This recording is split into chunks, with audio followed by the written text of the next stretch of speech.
اللہ وبرکاتہ الحمدللہ وحدہ والصلاة والسلام علی من لا نبی بعدہ اللہم صلی علی محمد وسلم وبارک صلی علیہ اعوذ باللہ من الشیطان الرجیم بسم اللہ الرحمن الرحیم۔ امید کرتا ہوں کہ تمام احباب خیریت سے ہوں گے۔ اللہ پاک تمام احباب کو سلامت رکھے، آباد رکھے، شاداب رکھے۔ تو آج الحمدللہ اللہ خالق کائنات کی توفیق خاص کے ساتھ آج نماز مع ترجمہ کورس کا سبق نمبر 3 اور کلاس نمبر 3 کا آغاز ہو رہا ہے۔ الحمدللہ ثم الحمدللہ وہ لوگ بڑے خوش نصیب ہیں جو اس کورس کے اندر باہر کے کچھ لوگ بھی ایڈ ہیں، اسی طرح جو یوٹیوب پر میرے پیج پر اور اسی طرح واٹس ایپ کے ذریعے جن تک میرا یہ پیغام پہنچ رہا ہے، اور کچھ احباب جو جامع مسجد اللہ اکبر میں آ کر کے اس کورس کو سیکھ رہے ہیں۔ میں دعا کرتا ہوں اللہ ان کو اپنی بارگاہ کے اندر قبول فرما لے اور ان کے لیے آسانیاں پیدا فرما دے۔ جس طرح کہ میرا ایک انشاءاللہ روز طریقہ کار یہ ہوا کرے گا کہ جو ہم نے سبق پڑھا نا وہ بے شک مجھے 2 منٹوں کے اندر کیوں نہ اس کو ہم انشاءاللہ دہرایا لازمی کریں گے، بے شک اس میں مجھے 2 منٹ کے اندر جلدی کیوں نہ دہرانا پڑے، یعنی تفصیل سے نہیں، اس کو دہرایا لازمی ہے کہ تاکہ انسان کو پتہ، کیونکہ جب کوئی ہم نے سبق پڑھنا ہو نا ہمیں پتہ ہونا چاہیے ہم نے پیچھے کیا پڑھ کے آئے ہیں، آگے ہم نے کیا پڑھنا ہے۔ جب ہم پچھلا سبق دہراتے ہیں، یاد کرتے ہیں، تو ہمیں اگلا سبق خود بخود یاد رہے گا کہ ہم نے یہ یاد کیا ہے۔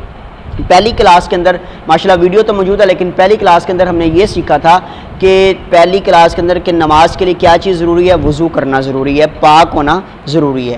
اس کے بعد نماز کے لیے یعنی کہ ارادہ ہونا، نیت ہونا، یعنی کہ دل کے ارادے کو نیت کہتے ہیں، یہ ہونا ضروری ہے۔ اس کے بعد آ کر کے ہم نے اللہ اکبر کہنا، جس میں میں نے پہلی کلاس کے اندر تکبیر تحریمہ کا بتایا تھا کہ اللہ اکبر، اللہ رب العالمین سب سے بڑا ہے۔ جب ہم نے نماز کے لیے ہاتھ اٹھا لیے پھر ہر چیز حرام ہو جائے گی۔ برحال قصہ مختصر اپنی بات کو مختصر کروں آگے، پھر میں نے آپ کو دوسری کلاس کے اندر ثنا کے متعلق بتایا تھا، یعنی سبحانک اللہم و بحمدک و تبارک اسمک و تعالی جدک ولا الہ غیرک، یعنی اس کا میں نے آپ کو ترجمہ بھی بتایا تھا، اس کی تلفظی لفظی اور ہر لحاظ سے جہاں تک میرے اللہ رب العالمین نے میرے علم کے مطابق، میرے کم علم کے مطابق میں نے آپ احباب کو سب باتوں سے آغاز آشنا کیا تھا۔ تو آئیے آج چلتے ہیں ہم اپنی تیسرے سبق کی طرف، تیسری کلاس کی طرف۔ اللہ رب العالمین سے دعا ہم سب سے پہلے کرتے ہیں اللہ ہمیں صحیح معنوں میں اپنی اس بات کو، اس کو رکھنے کی توفیق عطا فرمائے۔ تو آئیے سبق نمبر 30 کا آغاز ہم کرتے ہیں۔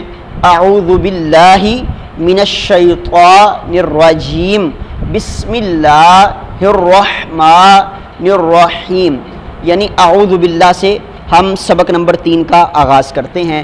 یعنی نماز کے اندر ثنا کے بعد ہم کیا پڑھیں گے؟ اعوذ باللہ من الشیطان الرجیم بسم اللہ الرحمن الرحیم۔ جس اعوذ باللہ کو ہم تعوذ بھی کہتے ہیں، کیا کہتے ہیں؟ تعوذ بھی کہتے ہیں۔ اور اعوذ باللہ کے بڑے فوائد ہیں، بڑے ثمرات ہیں، بڑے اس کا اجر ہے۔ اعوذ باللہ من الشیطان الرجیم بسم اللہ الرحمن الرحیم۔ جب بھی انسان کوئی نیک کام کرنے لگے تو اس کو چاہیے کہ وہ یہ اعوذ باللہ پڑھ لے، کیونکہ شیطان سے، اس کے اندر ہم شیطان سے پناہ مانگتے ہیں، شیطان سے بچتے ہیں، کیونکہ شیطان ہمارا کھلا دشمن ہے۔ شیطان نہیں چاہتا کہ ہم کوئی نیک کام کریں، شیطان نہیں چاہتا یہ نماز پڑھے، شیطان نہیں چاہتا یہ اچھا نیک کام کرے، روزہ رکھے۔ شیطان کبھی نہیں چاہے گا کہ یہ مومن مسلمان بندہ ہو کر کے اللہ رب العالمین کا یہ مقرب بندہ بن جائے، شیطان کبھی نہیں چاہتا، کیونکہ شیطان ہمارا کھلا دشمن ہے۔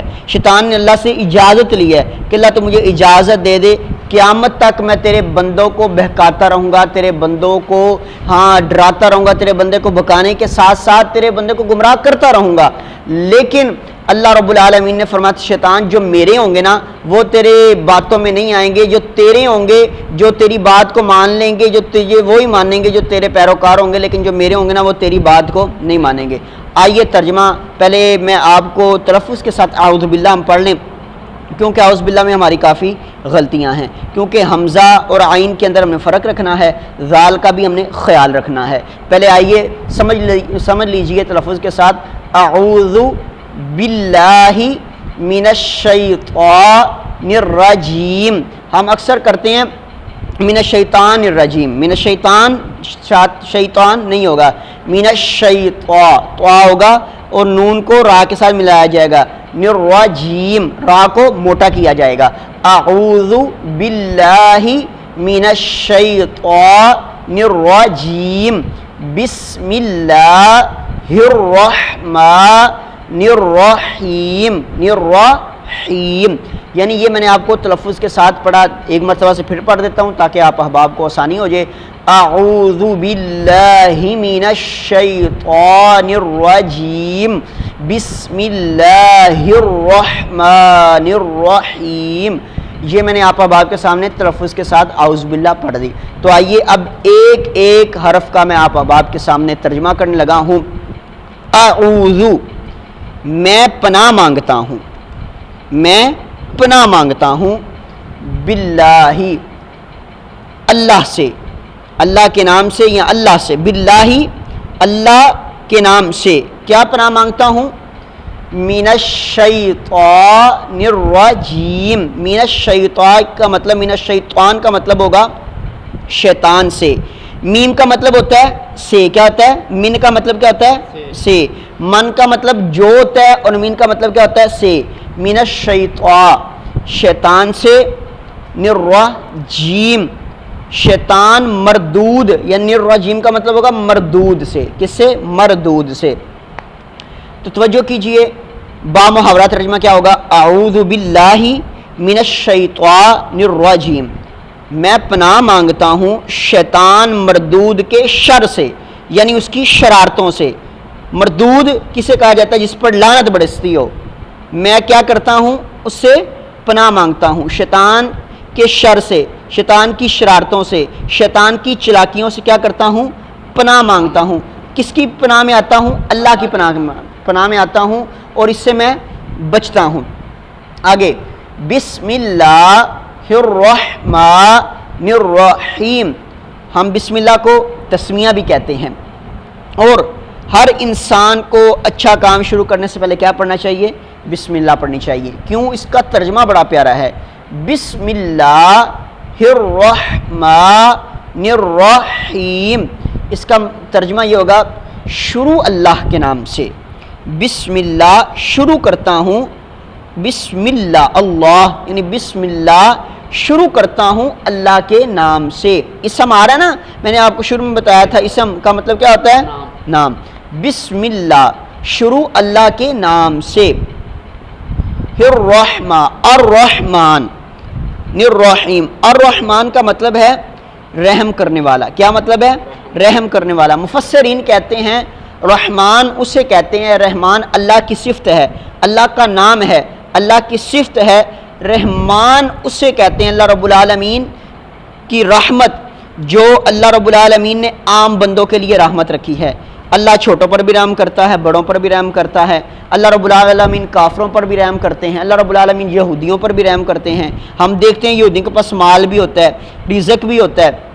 اب ہمارے بس میں ہو، ہماری اگر کوئی بات نہ مانے تو ہم اس کا سب سے پہلے اس کا رزق بند کریں گے. لیکن اللہ رب العالمین کافروں کو رزق بھی دیتا ہے، ان تک رزق بھی پہنچ رہا ہے. یہ صفت اللہ رب العالمین کی ہے کہ وہ رحمان ہے، وہ ہر بندے پر رحم کرتا ہے. اور رحیم کا مطلب ہوتا ہے مہربان. کیا مطلب ہوتا ہے؟ مہربان، جو بڑا مہربان ہو. اور وہ صرف مہربان اللہ رب العالمین خاص خاص بندوں پر ہوگا. قیامت کا دن ہوگا، جو اس کے خاص خاص بندے ہوں گے اللہ رب العالمین ان پر مہربان ہو جائے گا. رحمان کا کیا مطلب ہے؟ جو ساری مخلوق پر رحم کرے، رحم کرے، پیار والا معاملہ کر. رحیم کا کیا مطلب ہے؟ جو مخصوص بندوں کے ساتھ رحم کرے، مہربان ہو جائے. اب آئیے مکمل پڑھتے ہیں. بسم اللہ الرحمن الرحیم، شروع اللہ کے نام سے جو بڑا مہربان اور نہایت رحم کرنے والا ہے. اب میں نے آپ کو ایک ایک حرف کر کے بھی آپ کو بتایا، تلفظ کے ساتھ بھی پڑھا، اور میں نے ایک ایک حرف کر کے بتایا.